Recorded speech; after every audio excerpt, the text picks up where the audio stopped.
Hello, hello వెళ్ళాడమ్మా. Moses ministry కదా? అవునండి. ఏం లేదమ్మా, నా పేరు జాన్ బాబు. ఆహా. నా క్రితం 50,000 అప్పులో ఉన్నాను. ఒక ఆర్థిక పరిస్థితి బాగాలేదు. ఆహా. దానివల్ల పాస్టర్ గారి చేత ప్రార్థన చేయించుకుందామని చెప్పేసి ఫోన్ చేశాను. కాల్ చేస్తున్నారండి? మేము హైదరాబాద్ అండి. హైదరాబాద్ ఈ రోజు సర్వీస్ ఉందండి, రండి డైరెక్ట్ గా మీతో ప్రార్థన చేస్తారు. ఎక్కడండి?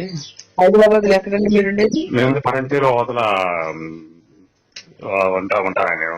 ఆహా, ఇది సికింద్రాబాద్ యాప్రాల్ బాలాజీ నగర్ అండి. అబ్బా, అంత దూరం రావాలంటే కొంచెం ఆలయం ప్రార్థన చేయండి. ఇది 7 నంబర్ అండి, మీకోసం మేము ప్రార్థిస్తాము. ప్రార్థించండి, ప్రార్థన చేయండి. మీ పేరండి? జాన్ బాబు అండి. జాన్ బాబు తండ్రి బ్రదర్ జాన్ బాబు కోసం ప్రార్థిస్తుంది. ఈ చదువుకున్న అప్పులంటే చదువుకున్న తెలుస్తున్నాము. అప్పుడు దాడి చేస్తున్నప్పుడు రాకుండా చేస్తున్నాము.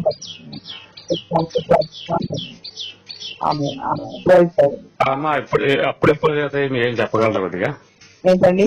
అప్పుడు ఎప్పుడు తీరిపోతాయో చెప్పగలరా కొద్దిగా? ఇది ప్లేట్ నంబర్ కదండి, ప్రాఫిట్ గారు మీరు ప్రార్థన చేశారు కదా, పాస్టర్ గారు కాదు కదా, మీరు ప్రార్థన చేసినప్పుడు ఎప్పుడే చెప్పాలి కదా. మీరు పాస్టర్ గారిని అడిగితే చెప్తారు. అట్లా కాదండి, ఇప్పుడు మీరు ప్రార్థన చేశారు, మీ మాట యేసు గారు విన్నారు కదా. మీరు కూడా చేసుకుంటున్నారు కదా ప్రార్థన. నేను చేసిన పని చేసి కదా మీకు ఫోన్ చేశాను నేను. మీరు చేసే పని అవుతుంది. ఇది ప్లేట్ నంబర్ కదండి. అయితే పర్వాలేదండి, నేను మీరు ప్రార్థన చేశారు, నమ్మకంతో విశ్వాసం చేశారు. అవును. ఎప్పుడు తీరిపోద్ది అనేది యేసు గారు మీకు చెప్తారు కదా. జస్ట్ మేము ప్రార్థన చేసేవాళ్ళమేనండి. అట్లా కాదండి, ఇప్పుడు యేసు ప్రతినిధులు కదండి మీరు. ఇది ప్లేట్ నంబర్ బ్రదర్. తెలుసుకోవాలంటే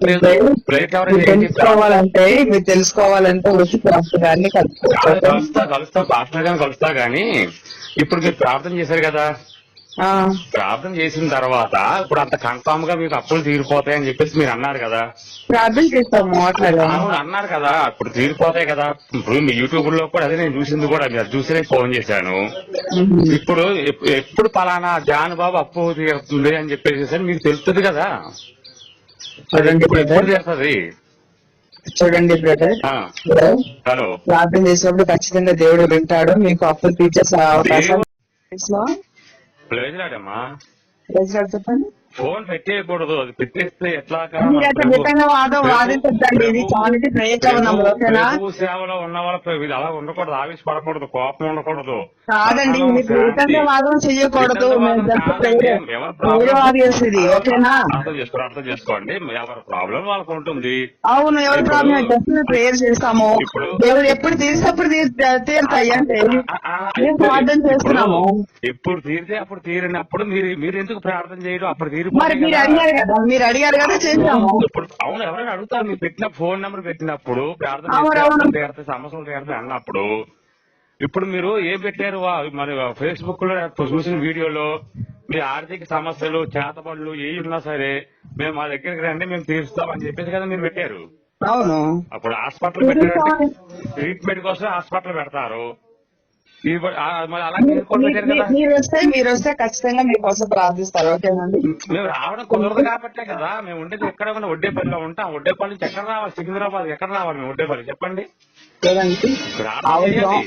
మీకు దేవుడు మీకు కనిపిస్తాడు, నాకు కనిపిస్తాడు, ఎదురుగా ఉన్నావు. ఆయనకి అందరం కనపడతాం కదా. చూడండి, మేము ప్రార్థన చేస్తున్నాము, దేవుడు కరుణిస్తాడు.